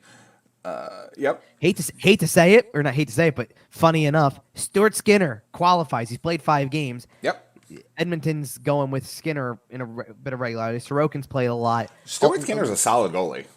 Linus Ullmark is probably the first name I come to, though, where I really start to measure something because Linus Ullmark has 8 wins to lead the league. For the best team in hockey so far. Like, up until, literally up until, I think, last night because they lost to Toronto and Vegas won. Right. Boston has been phenomenal this year. They are blowing it all out, taking one more run. Isn't it funny that the 2 teams at the top of the standings in the league basically not traded coaches, but one is the former Bruins coach and one is the new Bruins coach? It is pretty funny. Like, Vegas makes a coaching change. Bruce Cassidy, as we expected, fits in pretty well out there. They're doing fine, obviously. It turns out fine's an understatement. Healthy Jack Eichel is a good hockey player. Yeah, funny how that works. Right? Okay. But Jim Montgomery's doing a hell of a job in Boston. I mean, you got to give credit where it's due. And they are absolutely getting the band back together. Like, they have Krejci, Bergeron's back. Working. Have you looked at their cap friendly? Half the team expires this year. Like, they are but all in. But it's working. Oh, yeah. And you have to. And we're going to see similar stuff out of, like, the Penguins over the next couple of years. We've already kind of seen it with them. But, when you have this core, you got to just be going for it every year. So there's 2 things that I'm looking for when I look at the rest of the list beyond what we just said about Carter Hart. One is like the goalie for the best team in the league, which I just found like both of them. Logan Thompson's got a 201, which makes a lot of sense. But Thompson's not playing, like, for the amount of wins that Vegas has, Thompson's not playing every game. Right. You can tell. If he's only got 6 wins at most, then he's not playing every game. Right. Well, and he's young and they're being careful. I hear you. So. Ullmark has played like one 8 games and has a 216. I think Swayman's been hurt, so. Yeah. Swayman just got hurt, though. Oh, he did? Okay. Like, he got hurt this week. So they have been splitting. It's been on Ullmark. Yeah. But yeah, and we're talking goals against. In save percentage, Carter Hart's 3rd in the league, and with Cam Talbot only having 1 start, I mean, come on. Right. So here's where I'm going with this. So the other guy who I look for, though, when I look at this list is not just the goalies of the best teams. How about the most recent Vezina winner? How's he doing? Because he's off to a pretty solid start, too, right? He's off to a decent start. Igor Shesterkin's goals against is 241. Yep. And he's got a 916 save. Yeah, I mean, which by all standards are elite level numbers. But for him, they're medium to poor, which is crazy. But I'm saying, but just Carter how Hart good he is putting up a 197 goals against and a 946 save percentage.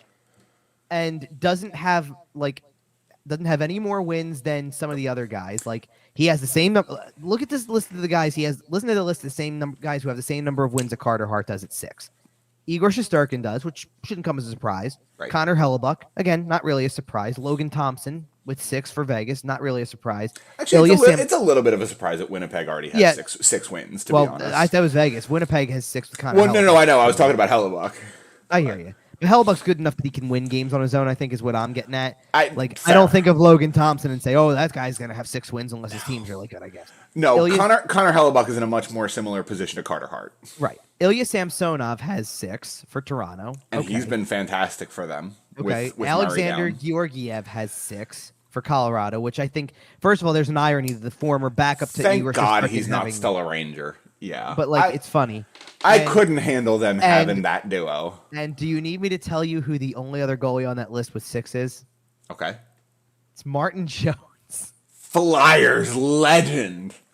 So tell me there's not some irony to Shesterkin and his former backup, have the same number of wins. And then Carter Hart and his former backup have the same number of wins. And then Olmark's up there with 8, obviously. And then you start to get into the territory of other guys who have 5 wins, which is the likes of Marc-Andre Fleury, Jack Campbell, Freddie Anderson, Ottinger and Husso both have 5. Something else I wanted to mention about Hart here real quick is the fact that he is still just 24. I know he had a bad year last year. I know he wasn't great the year before that. I know he's had a rough couple seasons here, but the team's been awful in front of him. He's still 24. Most goalies still haven't even debuted in the NHL by now. Is Ottinger the other, exception to this rule, kind of? Yes. There's other guys, Logan Thompson's 25, so that's still very young, obviously, but, Ville Husso, who's got the same level of numbers, is 27. Well, right, and even just now, everybody finds out who the hell he is, right? Even Ottinger just came up last year, right, he's 23. And kind of made his debut. He was only a year younger than Hart. Carter Hart's been up for 4 years at this point. This honestly, though, as I'm looking through the list of guys, the guys with the top goals against right now, Logan Thompson's 25. This is an exciting time for goalies. Let me tell you, Ottinger's 23, Husso's 27, Hart 24, Skinner's 24. Hellebuck's only 29, actually. It doesn't feel like it because it feels like he's been around forever, but he's 29. Sorokin's 27. I can't believe Sorokin's already 27. But Olmark's 29 and just finally coming into his zone. Samsonov's only 25. Samsonov's 25. Wow. Shesterkin's still 26. Right. Ilya Samsonov was a Capital for 4 years and is still only 25. Imagine when you get to the point where you're talking about goalies if the the goalies who are getting the bulk of the starts in certain situations like in Florida. Bobrovsky's still the number 1, but Spencer Knight is right there, and Spencer Knight's got a 253 in his whatever number of games, 4 games. His save percentage is not really good. His save percentage is 899. That's not good. But he's 21. Yep. The next ones are on the way. The guys you almost expect to be hearing more about in this grouping is okay, Freddie Anderson's 33. Okay, I get that, know? Yeah, that last big batch. Darcy Kemper's 32. Craig Anderson's got a 225 and he's 40. Over the last 2 or 3 years, we have seen a pretty hefty changing of the guard. You had Pekka Rinne retire. You had Henrik Lundqvist retire. You had Tuukka Rask retire. Braden Holtby might still be clinging on somewhere, but he's on his way out. There's a big changing of the guard. The goaltending class just got about 10 years younger over the last couple of years, and it's exciting to see. Do you know which name? Do you know which name we haven't mentioned? Okay.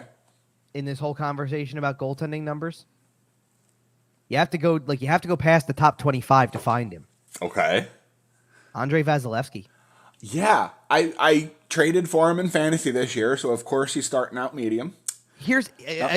That's a great way to put it, though, because I didn't keep Carter Hart because I traded for Andrei Vasilevsky. It's going great. Yeah, because you're right. These aren't bad numbers. No, a 287 goals against and a 911 save percentage is exactly you know what that is. That's exactly where Carter Hart was living a couple years ago. Yep. Looking okay. You knew something wasn't completely right with him. He's getting scored on a little more than you would like, but he's not the one who's killing you. Right. And as we're getting towards, that quarter way mark of the season. We're not there yet. We're just past kind of the 10% mark. But as we start getting closer to that quarter mark, you're going to start to see these numbers matter. Sure. But it's very interesting because another guy who's not off to the best start, who was a Vezina candidate last year, Jacob Markstrom's got a 284 goals against and a 900 save percentage.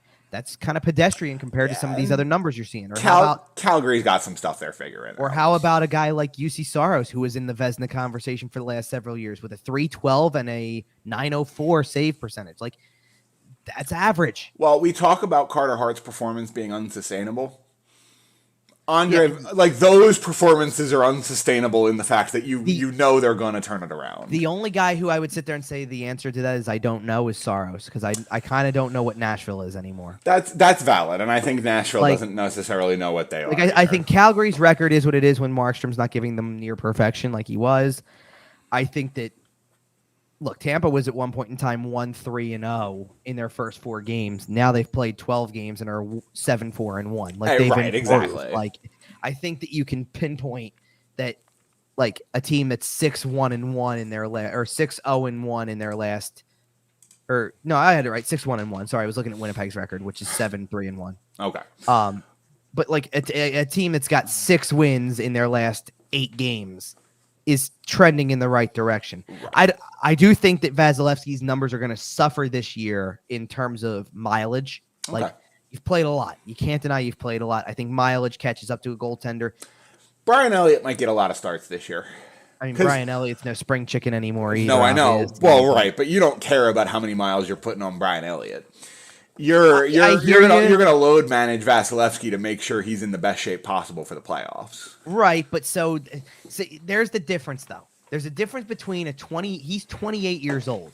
It feels like he's 32 because when you've played the duration of the seasons that you have, when you're playing 20 extra games a year in the playoffs and he gets all of them, and especially the first year that they won, just every series went to 7, didn't it? It was 7, that 6, wasn't 7, even, 7. Or that's not even the reason that I'm thinking that, because the reason being that when okay, I keep forgetting they don't count they're not counting those as playoff games, but he had to play 3 other games, right? He played 3 other games. Andre Vasilevsky, Robin. He's played 373 career regular season games. Right. He's played 104 postseason games. Isn't that nuts? He's 28 years old and has an extra 100 games on his record. He's played almost 500 games already, and as a goalie, that's obscene. In the playoffs, by the way, the last 3 years, this is if you're looking for amount of work, his numbers are outstanding in the playoffs, obviously, but the last 3 years, 740, 699, and 752 shots against. Yep. By the way, his career record in the playoffs, this is ridiculous. 63-38. Yeah, it's crazy. Insane. I think the goals against the last 2 years or the first 2 years that they won the cup in the playoffs is absurd. Also, 190 both years. His save percentage those years was 927 and 937. He's gonna hit 250 career wins this year. He's got 233 right now. He'll get to 250. Yeah, he will. Insane. It's incredible. Okay. Anyway, back to Carter Hart. We have seen in the past goalies have a spectacular season and maintain it through the whole season, right? We've seen guys like Martin Brodeur do it. We've seen guys like Henrik Lundqvist. How many times did Henrik Lundqvist single-handedly drag the Rangers to the playoffs? I'm not saying it's going to happen, but if Carter Hart does that, and I think he's capable of that, I think at this point, sure. I think the Flyers have a shot. I think if there is any sort of dip,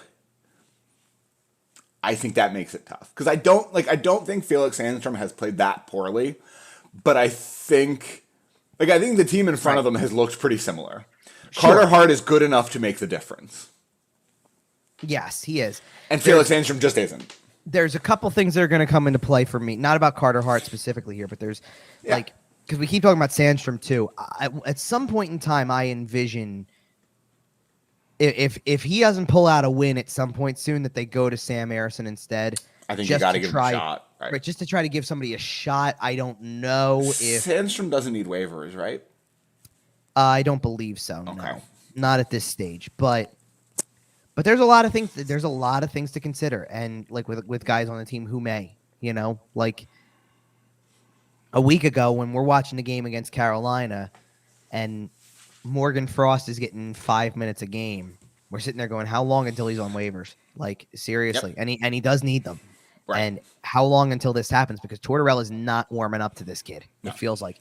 Now, credit to Tortorella in this case because he credited Frost's line with really establishing a forecheck in the game against Ottawa. And he didn't hold back on the fact that he's like, if you're going to praise like Frost and Lazinski and guys like that, then that's good because it says that they're doing something without scoring goals that stands out to you and makes you say that I'm not going to bench. Like Frost was benched recently enough. Like, you know what I mean? Yeah. Like, so it says something to, okay, this was good. This was progress. I don't know if what Carter Hart's doing is sustainable. Nobody does. It could be. I think there's an irony to the fact that everything about John Tortorella's coaching style and everything about his teams is like every team he has a goaltender. Yep. Every team he has a really good goaltender that he leans on, and he's able to do it right now. Does that happen for the whole year? Does it happen through Thanksgiving? Does it happen through Christmas? Who the hell knows? But for right now, you can't deny what kind of year he's having through 8 games and spectacular. Like, okay, what game, whatever game it was, I guess it would have been the Florida game because he won the game. At that point, he was 5-0, hadn't lost a game yet, gave up 3 goals for the first time all season, and we were waiting to get into the locker room laughing because at the fact that his save percentage dropped by like 2 points. I know. Like, ridiculous. Isn't that funny? He gave up 3 goals for the first time in the entire season. His save percentage dropped by 2 points. Yep. Like, okay. No big deal. Like, it didn't even, like, initially, it didn't even really register with me last night when they beat Ottawa 2-1 that you're like, oh, yeah, by the way, he just makes another 33 saves and out of 34 and gave up just 1 goal. So the goals against is going to dip. If you want this team to be bad, if you want this team to tank, you have to be in favor of trading him. It's that simple. He's going to steal you too many points.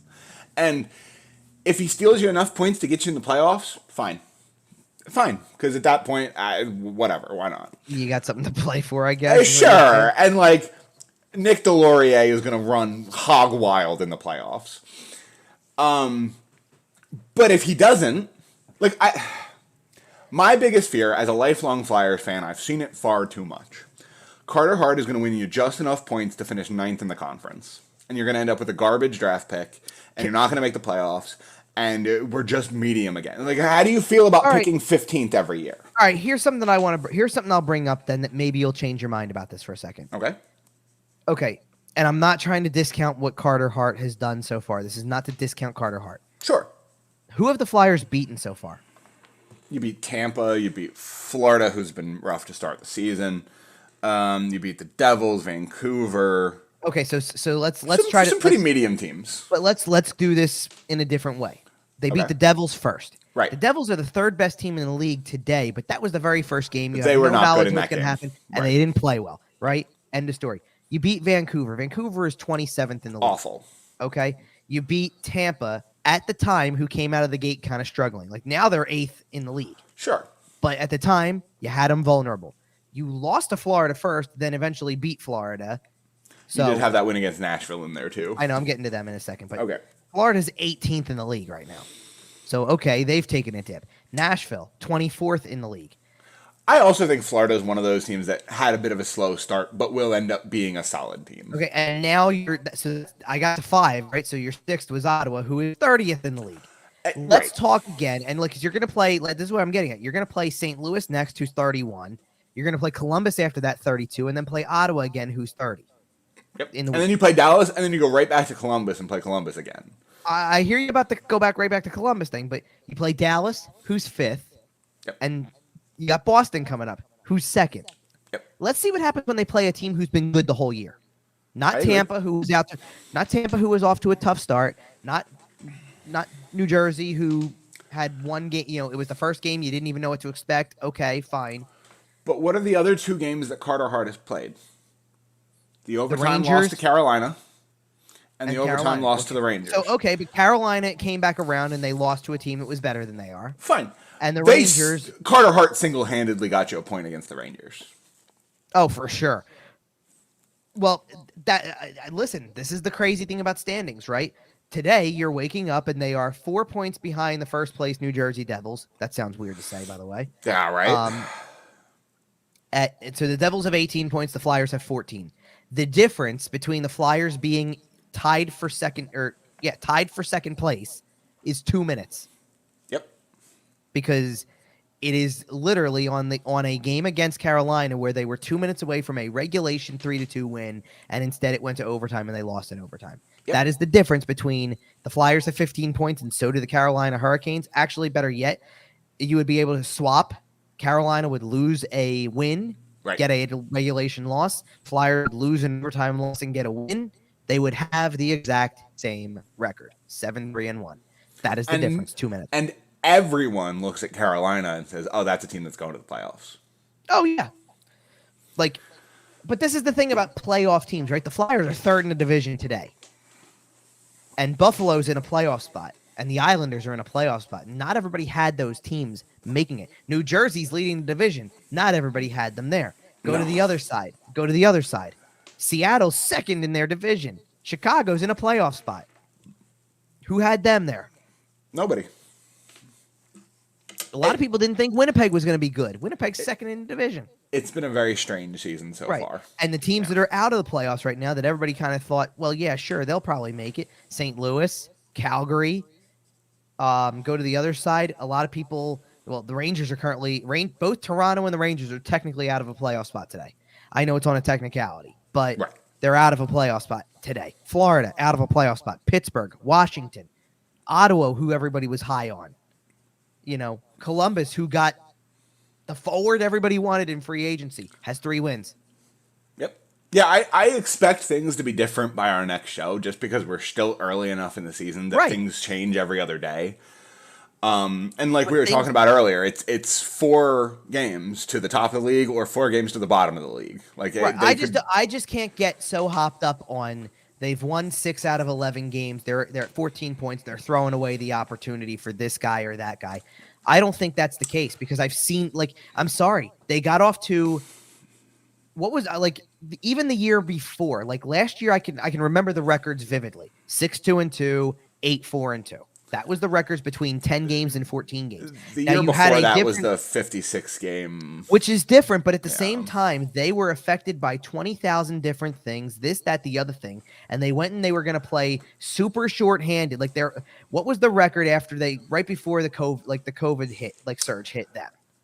Their record at that time, was 8-3-2.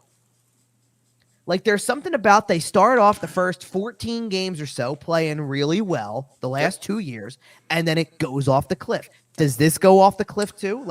I think that's going to come down to whether John Tortorella has fixed the culture or not. It probably does, but that's why, can you understand why, so far, I know you do, I'm talking about everybody else out there. Can you understand why I'm not going crazy over 6 wins in 11 games when we've seen this act the last 2 years? Hey, and think about the trajectory of the way 2020 ends. They look like the hottest team in the league. Everything stops. They come into the playoffs. They win the preseason game, the first 3 games after, win game 1 against Montreal. It's all looking great. They win a playoff series. Then it ends. Okay, 7-game series against upstart team like the Islanders. They were, coming forward. The Islanders were great that year. Yeah. They had a great, they were really good. Exactly. And that ends, and they start the next season off when everything comes back in January, and they go out and they start with, and the conversations were exactly the same. Yep. 8-3-2 to start 2021, and everybody would watch and go, well, what they're doing isn't sustainable, but they're winning. How can you deny it? And the thing is that but then every year the team proved to us that we were correct and that it wasn't sustainable. Not necessarily proved correct. The first year, everybody was kind of shocked by it, I think, because 8-3-2 was, this isn't sustainable, but the team was really good last year, so I'm sure it's going to come around at some point. Right. And it never did. It fell off a cliff. So then the next year there was skepticism, but it was okay. They're 8-4-2. Surely it's not sustainable, but they're winning games. I can't deny that. And then it fell off a cliff. And this year, everybody thought they were going to be terrible, and now they are 6-3-2. Yeah. And it's like imagine if they win these next two games and get to that 8-3-2 mark again, or close enough to. So I've said this before, and I'll say it again. From an on-ice momentum standpoint, right? I don't know if any franchise in the league got hit as hard as the Flyers did by COVID. Going back to that, like the 2020 original stoppage. And again, strictly from an on-ice perspective, I'm not talking about Marco Rossi missing a whole year. I'm not talking about people getting sick. That all happened to everybody, and I understand that. But the Flyers were the best team in the league hitting that break. We were like 4 weeks out from the playoffs, and that team was clicking and red hot. So to bring, funny enough, to bring it back to where we started in a way, if we started with 20 minutes of baseball. Yep. And the run that this team was just on that just came up a couple games short. Was that a possibility without this, right? Like, if the world doesn't stop in March of 2020 and the team's playing at that kind of level, challenging for the division, everything is going so sky high beyond expectations. Or what if they win that game 7 and get Tampa? And again, no one's going to give you a shot against a team like Tampa, but maybe they have something, right? Who knows? Like Hart was playing fantastic hockey in that bubble.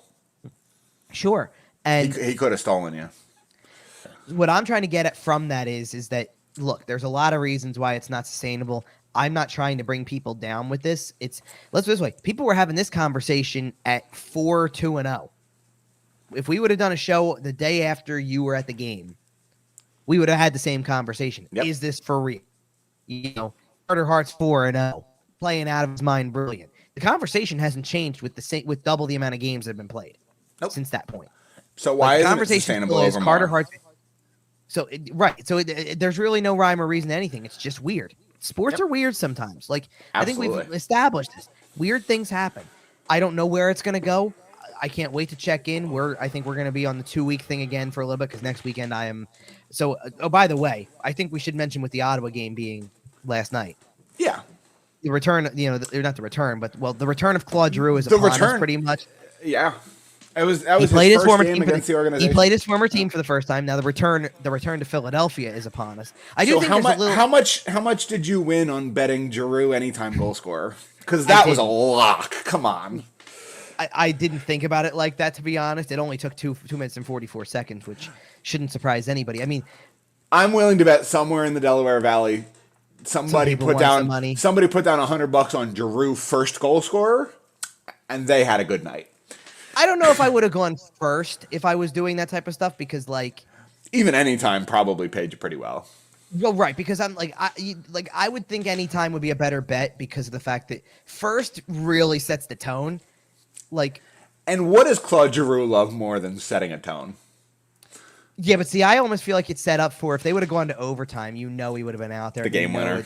Yeah, depends. Okay, so depending on what betting service you would use, you could always bet last goal, and that might have been a fun bet. He's going to score the game winner, or he'll have an empty netter at the end or something, right? Yeah. It was guaranteed that Claude Giroux was doing something. So in that game. A little piece of history from that goal, by the way, because first of all, now he has officially scored against every team in the league. Okay, I'm not surprised, but but it also was his 300th career goal. I did know that. Yeah, which is you know what? Congratulations, Claude. Congratulations is right. We've never, there was a little bit of ill will when he decided to. Well, I'm only going to Florida, but other than that, I mean. There is a level of irony. There is a level of irony to me that he got to play against Florida as a former teammate before he got to play against Philly as a former teammate. That is funny. They had a freaking tribute for him and stuff like that. Did they really? I think they did. I saw something about a thank you to him. They it was probably just a thank you. I doubt he got a package. Still, there was a post about a thank you. By the way, I have talked about this San Jose game a couple times. I did want to mention there was a very nice video package because it was the return of Oscar Lindblom to Philadelphia. Yes, So it was. it was beautiful. Anyway, when Claude Giroux returns to Philadelphia next Saturday, it will be tenfold. Okay, If he doesn't cry, I'm gonna get mad. All right, so here's the deal for this, by the way, because I've already seen this. First of all, I will not be at that game. Okay. I know it sounds nuts. I'm in a wedding that day. I will not be at that game. I don't even, to be honest, that one I will not even really be watching because Okay. look, It's a mid-afternoon game. Well, it is, but the wedding in California catered to 4:00 start East Coast. Works for me. 1:00 West Coast. I'll be done by the time the wedding starts. This wedding starts at 3:30 in the afternoon, and being that I am not just like only a guest, I'm in the wedding. My day starts at noon. Yeah, fair enough. So 1:00 in the afternoon is going to result in. I can't wait to see the pictures from that wedding where you're just kind of watching on your phone. Listen, there's a buddy, at least one buddy of mine who's in it with me who will definitely find a way to keep track. But being there was going to be something special, obviously. Yeah. They have already told people get there early because they're doing it all pregame. Okay. Like probably a great decision. Like with all due respect to anybody else like Oscar Lindblom or anybody else who comes along. You weren't the captain of this team for almost a decade. The guy who played literally 1,000 games on the dot with this team is getting a pregame welcome back. The best player in franchise history. I said it. I can't go there. We did the bracket way back when. I know who the best players in franchise history are. I know. There's two. I think Drew is definitely top 5. You can make an argument for top 3 potentially because he played here longer. I don't know if he has quite the performance chop that Lindros the hardware, right? Well, even just the statistical numbers. Lindros was more of a goal scorer than Giroux was. That's fair. But beyond that point, so unfortunately, I am missing the big tribute thing and things like that. But there's an element of this that was surprising that he came out and really set the tone early. Like he scores a goal, former team, like everybody knew it was a big deal. And then that team, Carter Hart was a big part of it. Don't get me wrong, but that team couldn't figure anything out for the rest of the game. No, it's interesting how that was it. Like the big moment for them came 2 minutes in, and then 2-3 minutes in, and then. The Flyers get one on a power play, and they get, which I think was literally the first shot of the game. And, Zach McEwen, Snipe City, top corner. I made a joke about it earlier in the show, but it was pretty. By the way, the Flyers tweet last night was perfection off of that goal. Okay, I didn't say it. Big Mac with top cheese. Oh, that's a great note to get out of here. That is... Pardon the pun, that is too cheesy for me. Yeah, I know. All right, we are going to get out of here. Real quick, I did also want to mention the last little slide that we have here is that Sean Couturier had another back surgery and will be missing a very significant portion of time. At least 3 to 4 months. Which very possibly the season. Which to put a bow on everything, because when there was a little bit of a period of time where the talk was maybe 3 to 4 weeks and it'll be okay, right? No. This is exactly what I kind of speculated against, which was how do we know that in another 2 or 3 weeks he'll be trying something and they'll sit there and say, you know what, the only answer is surgery. And he's out for half a year. For the record, I don't really trust the Philadelphia Flyers medical staff at this point. We've documented those issues on the show. No, you know who people trust more than that? The guy who's been on top of all of these more than anybody, who's known about every significant injury that's happened. Okay. And San Philly. Yep. I trust WebMD more than I trust the Flyers doctor. Well, and for medical advice, I hear you there. And WebMD tells you everything's going to kill you. But Anthony Sanfilippo, again, could miss significant time. Fantastic and they tried to on Twitter. And they tried to downplay it and do it. Yep. This could be lower, timeline, 3 to 4 weeks. He might be able to come back. He got on the ice and tried to skate. And as soon as he was off the ice, you knew something was wrong. Yep. And now it's 3 to 4 months. And Sanfilly is the second best follow on Flyers Twitter, behind only at Kevin_Durso. No, he knows so much, and you got to give credit where it's due. He had that one from a mile away, and as soon as you saw that he wasn't skating anymore, and there was talks about a setback, to come back with surgery. No warning. It was just Right. out there. 3 to 4 months surgery. Boom, done. Well, the nice thing is, if this team does manage to keep themselves floating around any sort of playoff contention, Sean Couturier will be a great trade deadline ad. Sure. Basically, like he's not. I mean, they're not officially, but like March-ish is about like when you can think about this. Probably, yeah, that's fair. If you're in that, okay, so if you're in the position to make a run, Sean Couturier comes back and helps your team as your number one center. If you're not in a position to make a run, he shouldn't play. I would fully expect it, to be honest. I mean, don't get me wrong. Like, I'm pleasantly surprised at how Joel Farabee's held up. And knock on wood, it's early. They haven't ruined him yet. I know, but he's taken some hits where you go, ooh, that doesn't like. Well, and coming off the neck surgery, right? Specifically for him, you're like, oh no, and he pops right back up, and he seems fine. So, I'll give him that. And certainly they've had, we already know about the Ryan Ellis thing. That's not a mystery anymore. Maybe the biggest mystery at this point, and I kind of had to answer this question for somebody on Twitter the other day, is Cam Atkinson is still kind of like a floating timeline, right. And day to day, week to week. Well, I kind of tried to bury that one a little bit, like not in the sense that like basically kind of in a way where it's like, stop asking, right? Because they've kind of hinted week to week, stop asking. It's going to be a while. Yep. End of story. So the group you see is the group you get, and they've won 6 games out of 11 so far. We'll see what happens in the next couple weeks and what we have to talk about. And we have 2 big weeks to talk about, like we said earlier, a week where they play all the worst teams and then a week where they play a bunch of the good teams. So yeah, kind of right in the middle. In 2 weeks, we will have a much better picture of who this team is. So until then, for all your news here, follow at Kevin_Durso. Follow the podcast at YWT Podcast. Follow us everywhere. We're on Facebook, Instagram, Podbean, iTunes, Google Podcasts, Spotify, YouTube. Make sure to subscribe to our YouTube channel. It has been forever since I've said something about that, but make sure to subscribe over there. It was forever since we did a show, too. Right. Make sure to follow at Sports Talk Philly as well, at Sports Talk PHL. Other than that, we've had a lot of hockey to talk about. In a couple of weeks, we'll have a lot more. Like I said, I think we'll know a lot more about where the team is in a couple of weeks. So until then, I think it was a pretty good one. It was a long one, but it had to be. We've been away for a little while. Too much to get to. So 2 weeks from now, we'll see you.